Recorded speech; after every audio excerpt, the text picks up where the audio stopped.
Everyone, मेरा नाम है शुभम खरे। मैं एक फर्स्ट ईयर एमबीबीएस स्टूडेंट हूँ दत्ता मेघे मेडिकल कॉलेज नागपुर में। मैं अपना ये यूट्यूब चैनल लॉन्च कर रहा हूँ जहाँ मैं एनाटॉमी के रिलेटेड वीडियोस अपलोड करूँगा।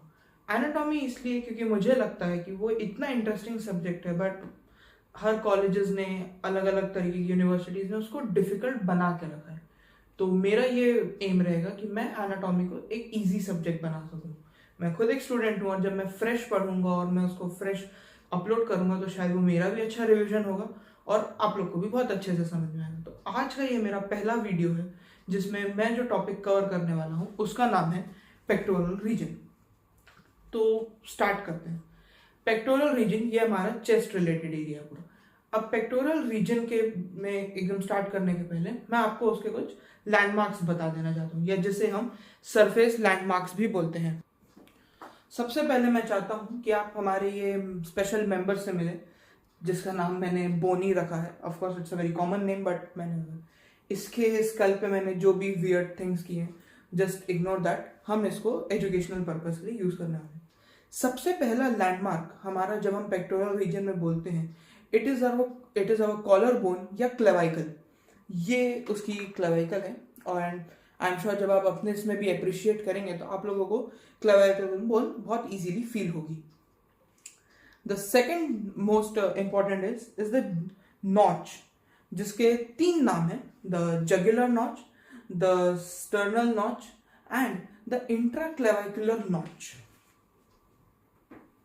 ओके, सो एक वो मिस्टेक थी, वो स्टर्नल नॉच नहीं सुप्रा स्टर्नल नॉच है। तो उसके तीन नाम इसलिए: इंट्राक्लेविकुलर नॉच क्योंकि दो क्लेविकल्स के बीच में है, ऑफ कोर्स; जगुलर नॉच क्योंकि यहां से जगुलर वेन पास होती है इसलिए जगुलर नॉच; एंड तीसरा of course the suprasternal notch क्योंकि वो स्टर्नम के ऊपर है। तीसरी इंपॉर्टेंट चीज यहां पे है हमारी, जिसको हम कहते हैं स्टर्नल एंगल या एंगल ऑफ लुईस। ये इसलिए इंपॉर्टेंट है क्योंकि जब हम डायसेक्ट करते हैं या हम अलग अलग चीजें पढ़ते हैं तो हमको रिप्स काउंट करनी रहती है। लेट्स से जब हम कोई मसल्स के बारे में पढ़ रहे हैं जो हम आगे पढ़ेंगे तो हमको उसमें रिप्स काउंट करनी है या अलग अलग चीजें के बारे में पता करना है। रिप्स काउंटिंग के लिए sternal angle is most important. Sternal angle और the angle of Louis marks second rib और द सेकेंड कोस्टल कार्टिलेज।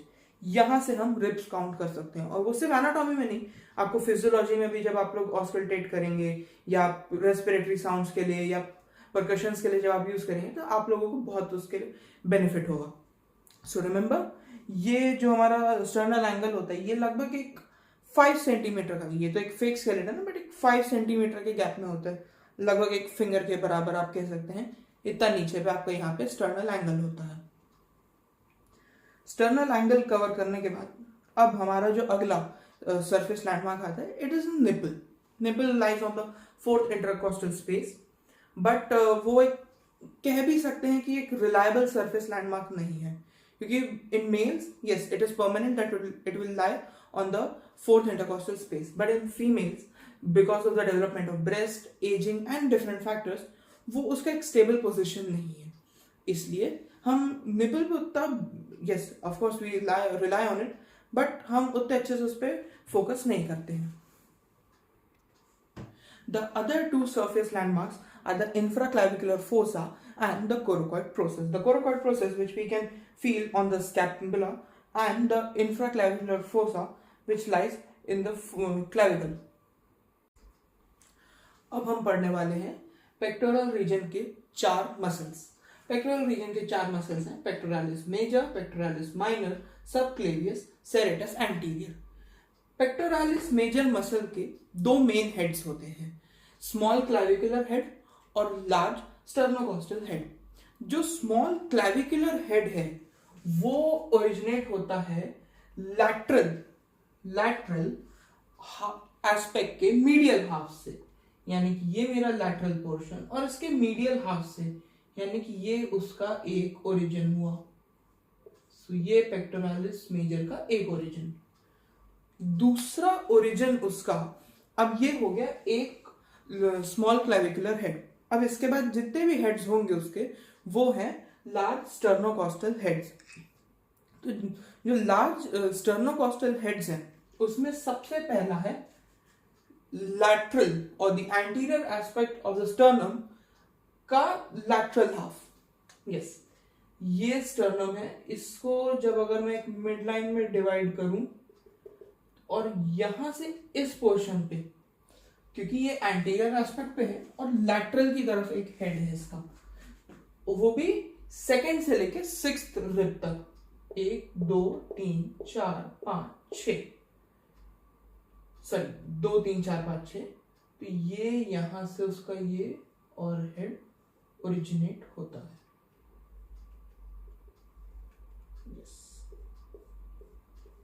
ये बन गया उसका और एक ओरिजिन। तीसरा ओरिजिन इसका जो है वो भी एक लार्ज स्टर्नोकॉस्टल ओरिजिन है। तो उसका जो तीसरा हेड है वो medial aspect of costal cartilages से वो ओरिजिनेट होता है। तो यहाँ पे हम और एक इसका तीसरा हेड बना सकते हैं। अब ये थोड़ी हो गई हमारी वाइड मसल। ये अब इसका चौथा हेड जो है वो है aponeurosis of the external oblique muscles of the abdomen. तो उसके लिए हम सबसे पहले जानेंगे कि व्हाट इज एपोन्यूरोसिस।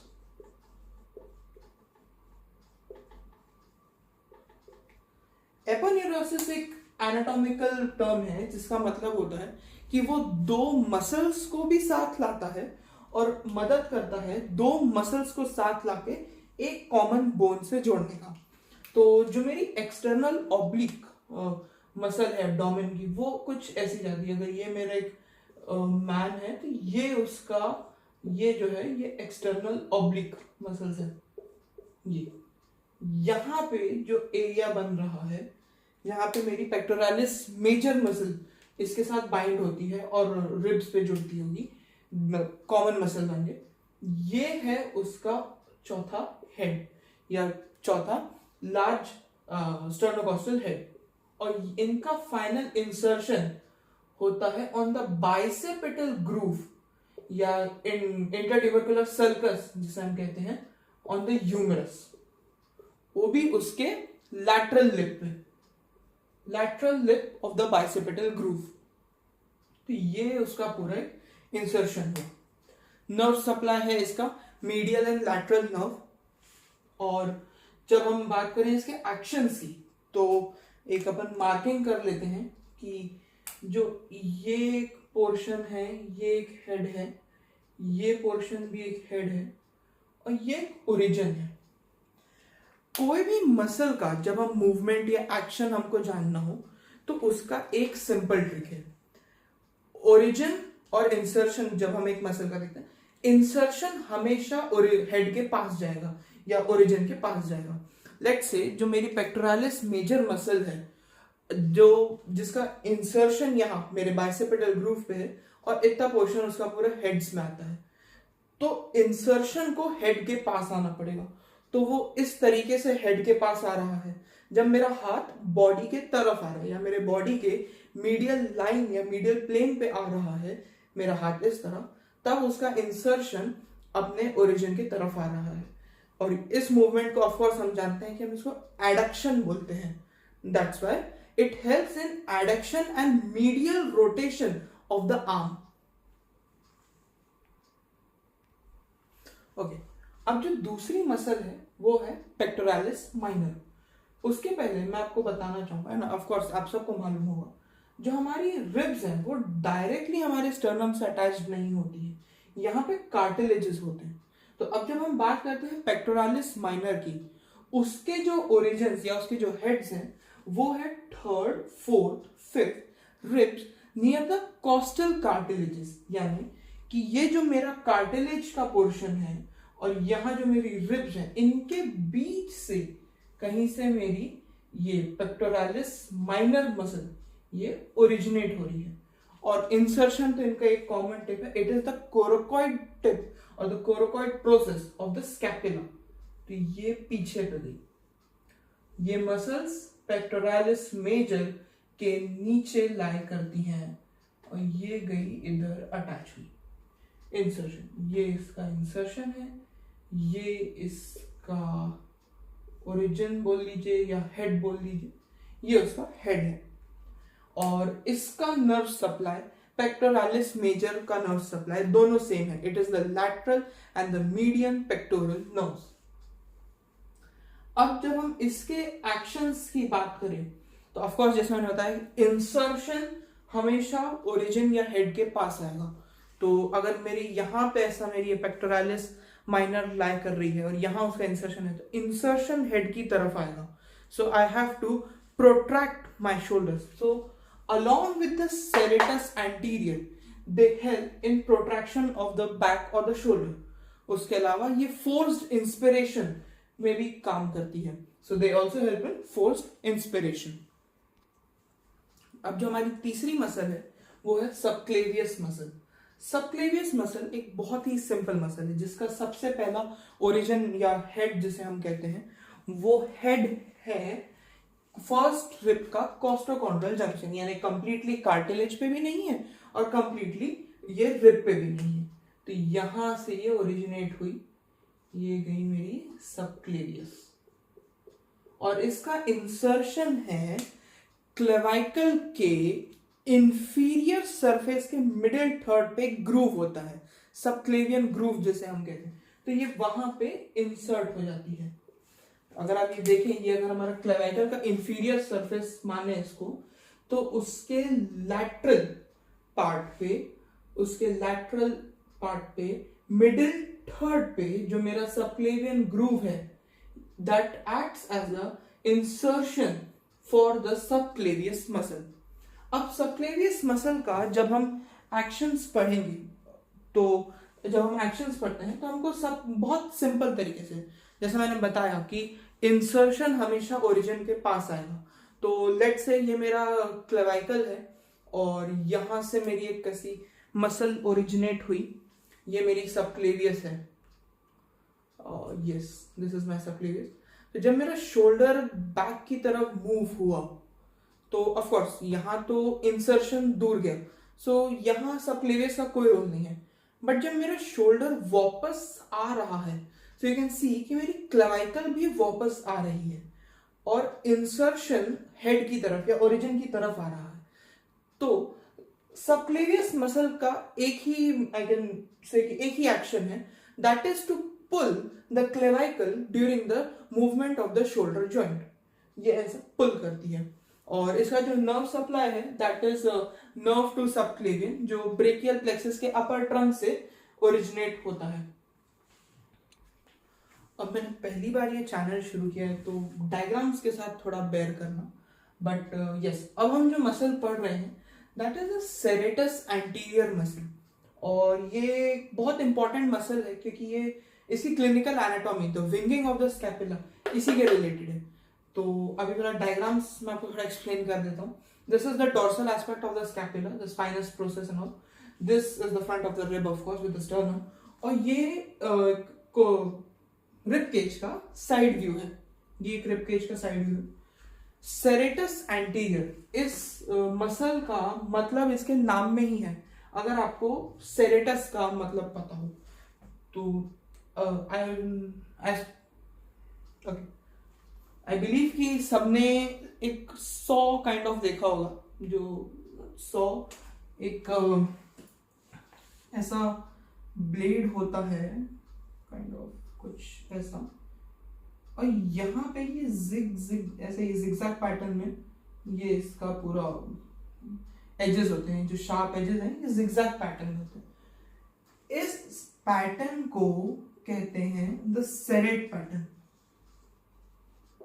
सेरेट पैटर्न इसको कहा जाता है एंड ऑफ कोर्स एंटीरियर। तो सेरेट पैटर्न या सेरेटस वो मसल्स जो कुछ ऐसा सेरेट पैटर्न दिखाएं, वो भी एक रिब केज के थोड़े से एंटीरियर एस्पेक्ट पे सबसे नीचे यही मसल लाई करती है।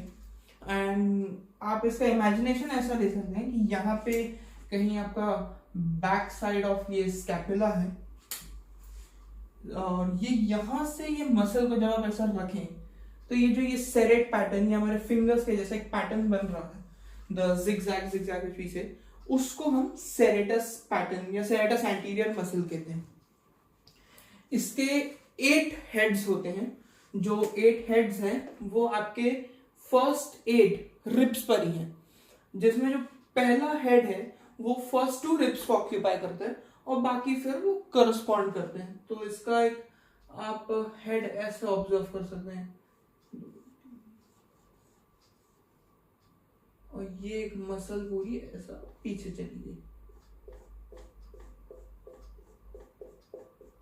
सो आई होप आप लोग ये इमेजिन कर पा रहे होंगे कि ये जो मसल है, मतलब ये यहां से ऐसा ये एक सेरेट पैटर्न जो बन रहा है, ये पैटर्न, और ये यहाँ हमारे 8 रिब से ओरिजिनेट हो रही है, ये यहाँ जाके हमारे डोर्सल एस्पेक्ट ऑफ स्कैपुला पे इंसर्ट होती है। स्कैपुला पे इसके इंसर्शंस ऐसे हैं कि हमारे सुपीरियर एंगल पे, this is my superior angle, तो इसके जो फर्स्ट 2 डिजिटेशंस हैं इस मसल सेरेटस एंटीरियर के, वो फर्स्ट 2 डिजिटेशंस जो है सुपीरियर एंगल पे इंसर्ट होते हैं। जो 3rd और 4th डिजिटेशंस हैं वो medial border of the scapula पे इंसर्ट होते हैं, और जो 5th 6th 7th 8th के जो बचे हुए हमारे डिजिटेशंस हैं वो इंफीरियर एंगल, तो ये हो गया मेरा मीडियल बॉर्डर और ये इंफीरियर एंगल, ये यहाँ पे इंसर्ट होते हैं। नर्व सप्लाई इसका है लॉन्ग थोरैसिक नर्व या नर्व टू सेरेटस एंटीरियर, जो रूट्स ऑफ ब्रेकियल प्लेक्सस से ओरिजिनेट हो जाता है। अब क्योंकि सेरेटस एंटीरियर मेरे स्कैपुला से ऐसा निकल के मेरे रिब्स को मतलब रिब्स पे अटैच हो रहा है, तो ऑफ कोर्स इसका भी काम जब इंसर्शन को हेड के पास लाने का है, तो ऑफ कोर्स ये भी मेरे बैक को अलोंग विद द शोल्डर्स प्रोट्रैक्ट करने में हेल्प कर रहा होगा, और इसको असिस्ट करता है पेक्टोरालिस माइनर मसल, वो भी प्रोट्रैक्शन में इसको असिस्ट करता है, और जो प्रोट्रैक्ट करके इसको एक इस ऐसी पोजीशन ले लेते हैं, इसलिए इसको बॉक्सर्स मसल भी कहा जाता है। और जो इसकी नर्व है, नर्व टू सेरेटस एंटीरियर और the long thoracic nerve, long thoracic nerve, अगर इस नर्व में कोई भी डैमेज आए तो विंगिंग ऑफ स्कैपुला जो कंडीशन होती है उसमें जो ये मेरे 2 स्कैपुला होते हैं जो मेरे डोर्सल इस पे हैं और थोड़े से ऐसे मीडियली टिल्टेड रहते हैं, वो ऐसा एकदम अप्रिशिएट हो जाते हैं बैक की तरफ, तो वैसे एकदम क्लियरली हमें दिखता है वो, तो that is known as the winging of scapula. ये उसके लॉन्ग थोरैसिक नर्व के डैमेज के कारण होता है। ओके, अब जो हम टॉपिक पढ़ेंगे वो पेक्टोरल रीजन का, या हमारे जो चैप्टर है पेक्टोरल उसका लास्ट टॉपिक है, बट ये बहुत ही इंपॉर्टेंट टॉपिक है, ये बहुत वेटेज रखता है आपके सिलेबस में फर्स्ट ईयर के, ये ऐसा मुझे मेरे टीचर्स ने बताया था, एंड मेरे सीनियर्स से भी पता चला है कि yes it is a very important topic, and the topic is the memory gland और द ब्रेस्ट। ये इंपॉर्टेंट इसलिए है क्योंकि हमारे पूरे बॉडी में या ह्यूमन बॉडी में ब्रेस्ट का कैंसर और the carcinoma of the memory gland ये सबसे इंपॉर्टेंट टॉपिक है। It is the most common site for cancers और द ट्यूमर जो हम कहते हैं। तो स्टार्ट करते हैं हम मेमोरी ग्लैंड से। Memory gland is of great practical importance, दोनों जेंडर्स में प्रेजेंट होता है, but more developed in females. उसके अलावा हेमिस्फेरिकल इन शेप होता है, इसका एक्सटेंड जब आप बोलते हैं तो ये 2nd रिब से 6th रिब तक होता है, 2nd से 6th रिब तक ये इसका एक्सटेंड होता है, हेमिस्फेरिकल इन शेप। ये मॉडिफाइड स्वेट ग्लैंड है, it is a modified sweat gland. फिर जब हम इसके कुछ स्ट्रक्चर्स की बात करते हैं तो उसमें सबसे पहला आता है स्किन। स्किन में इसमें है निपल, जो इसके सेंट्रल पार्ट से थोड़ा नीचे होता है, 10 centimetre away from the mid line, and lies on the 4th intercostal space. तो जब हमने चैप्टर शुरू किया था मैंने आपको बताया था कि निपल जो है ये एक सरफेस लैंडमार्क भी है, बट मेल्स में ये बहुत इंपॉर्टेंट सरफेस लैंडमार्क है क्योंकि इसकी पोजीशन फिक्स्ड है। In case of females, because of the development of breasts, aging and other factors, ये होता है एक important surface landmark, important नहीं, reliable surface landmark नहीं बन पाता है, but in case of males, of course it is a reliable one. ये जो है जो हमारा ब्रेस्ट है वो एक 4 क्वाड्रेंट्स में डिवाइड होता है, the upper medial, lower medial, upper lateral and the lower lateral. It lies, the breast lies on the pectoral fascia or the deep fascia, यानी जो हमारी pectoralis major muscle, minor muscle, वो इसके नीचे लाई करेगी. सेरेटस एंटीरियर वो इसके नीचे लाई करेगी. Along with the breast जो लेयर बनी उसको बोलते हैं the superficial layer और the superficial fascia. अब जो हमारा अपर लैटरल क्वाड्रेंट है उसका एक छोटा सा एक्सटेंशन है द एक्सिलरी टेल, क्योंकि मतलब एक्सिला की तरफ है इसलिए एक्सिलरी टेल, और the tail of Spence. The tail of Spence it is the most common site of breast tumour और ब्रेस्ट कार्सिनोमा. सबसे ज्यादा बार अगर आप जब लोग केस स्टडी करते हैं ब्रेस्ट कैंसर की, सबसे ज्यादा वो एक्सिलरी टेल में ही उसका आपको ट्यूमर मिलता है, या जो मेटास्टेसिस होता है वो यहीं पे होता है. The axillary tail, ये जो axillary tail है, it lies deep to the superficial fascia, यानी ये ब्रेस्ट के अलाइन पे नहीं होता है, ये थोड़ा सा अंदर डीप में रहता है. तो जब हमने स्किन की बात करी उसमें निपल आया और निपल है, उसके बाद हम पढ़ेंगे इसमें द पेरेन्काइमा. अब जब हम पेरेन्काइमा की बात करें तो parenchyma is a tubulo alveolar gland जो मिल्क सेक्रीट करता है. इसमें 15 to 20 लोब्स होते हैं, लैक्टिफेरस डक्ट होती है एंड मिल्क सेक्रीशन ही इसका मेन रोल है. उसके बाद आता है stroma. Stroma is of now 2 types. The stroma is of 2 types, the fibrous and the fatty. The fibrous stroma, it helps in anchoring the skin and the parenchyma to the pectoral fascia or the deep fascia. यहाँ पे हमारे पास ligaments of Cooper होते हैं fibrous stroma में जो anchoring का काम करते हैं. And the fatty stroma, it forms the bulk of the breast. अब हम आते हैं इसके blood supply पे. इसको mainly blood जो है 5 arteries से blood मिलता है.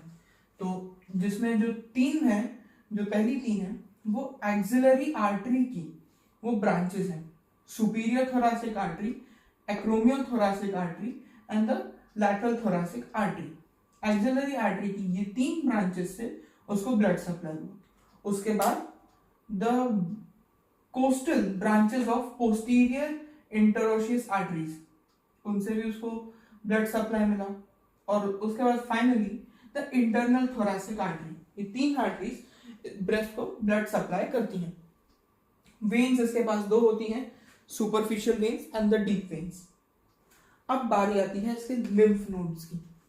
Lymph nodes are the most important और the lymphatic drainage of the breast. पूरे ब्रेस्ट में या पूरे मैमरी ग्लैंड जो हम टॉपिक पढ़ते हैं, हमें सबसे ज्यादा एम्फसाइज इसके लिम्फेटिक ड्रेनेज में करना पड़ता है.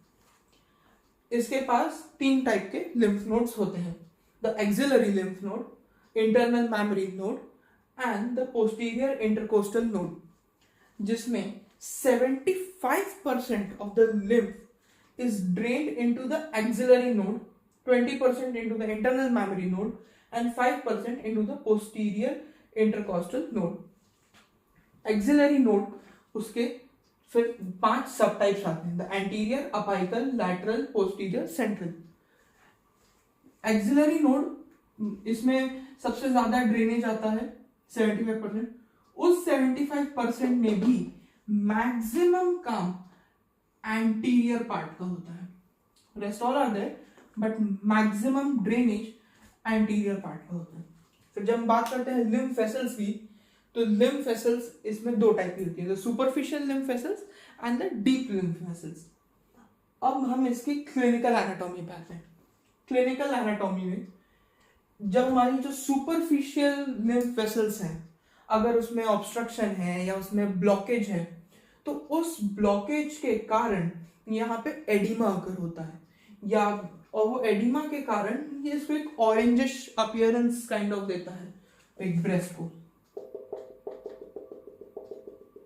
जिस कंडीशन को हम कहते हैं पियोडे ऑरेंज. ये उसी कंडीशन का है जहां पे सुपरफिशियल लिम्फ वेसल्स में ऑब्स्ट्रक्शन आया, उस ऑब्स्ट्रक्शन के कारण ओडिमा आया या एडिमा आया और उसके कारण पियोडे ऑरेंज आया. ये सिर्फ एक कंडीशन इसका नहीं है, अपार्ट फ्रॉम द ट्यूमर, जो हमने कहा कि एक्सिलरी टेल बहुत कॉमन एरिया है ट्यूमर का, हमने पीओडी ऑरेंज पढ़ा लिम्फ वेसल्स के कारण और सुपरफिशियल लिम्फ वेसल्स के कारण। अब ये डिसीज स्प्रेड होता है। जो हमारा कैंसर है, अगर ऑफकोर्स यहाँ पे जो हमारी जो सुपरफिशियल लिम्फ वेसल्स हैं उसका कांटेक्ट मिड एक्सिलरी या sorry mid line of the body से उसके अक्रॉस जाता है, तो ये दूसरे ब्रेस्ट में भी स्प्रेड हो सकता है। ऑफकोर्स दोनों ब्रेस्ट में आपके पीओडी ऑरेंज पीओडी नहीं सॉरी कैंसर स्प्रेड हो सकता है बिकॉज ऑफ द कॉन्टैक्ट और the superficial lymph vessels across the mid line of the body. Superficial lymph vessels, इसका कॉन्टैक्ट सिर्फ अक्रॉस द मिड लाइन नहीं होता है, वो नीचे की तरफ भी जाता है। तो जो हमारा कार्सिनोमा है वो लीवर में भी स्प्रेड हो सकता है। और क्योंकि इसके और सिर्फ लिम्फ वेसल्स के कारण ही नहीं ये कार्सिनोमा फैलते हैं, आपकी वेन्स भी, जब वेन्स आपकी स्पाइनल कॉर्ड से इंटरेक्ट कर सकती हैं या आपकी बैक पार्ट से भी इंटरेक्ट कर सकती हैं, तो वो आपके ब्रेन में जा सकते हैं। That can lead to brain cancer. तो ब्रेस्ट कैंसर और mammary gland carcinoma the cancer is not only limited to the mammary region, it can spread to the liver, to the another breast and to the brain. That's why the carcinoma is common and very much spreadable, or it can pass to other organs. जब हम इसकी nerve supply की बात करते हैं या इसके neural regulation पे हम आते हैं, तो 4 to 6 इंटरकोस्टल नर्व्स के anterior and lateral cutaneous branches इसको नर्व सप्लाई करते हैं, और प्रोलैक्टिन का हार्मोनल कंट्रोल, ये हमने हर बार इसमें देखा है, वो हम पढ़ते भी आ रहे हैं काफी सारे। इसलिए इसका सेल्फ इंस्पेक्शन काफी इंपॉर्टेंट होता है। So now we are finally done with the topic, but मैं यही बोलूंगा, this video is not 100% complete और हम इनफ फॉर योर स्टडीज। मैं एक ही एडवाइस दूंगा, टेक्स्ट बुक्स पढ़ो, नोट्स पढ़ो, क्लास नोट्स जो भी आप बनाओ पढ़ो, एंड जस्ट सी और watch this video only for revision. This was my first video and now I'm feeling quite confident. Thank you.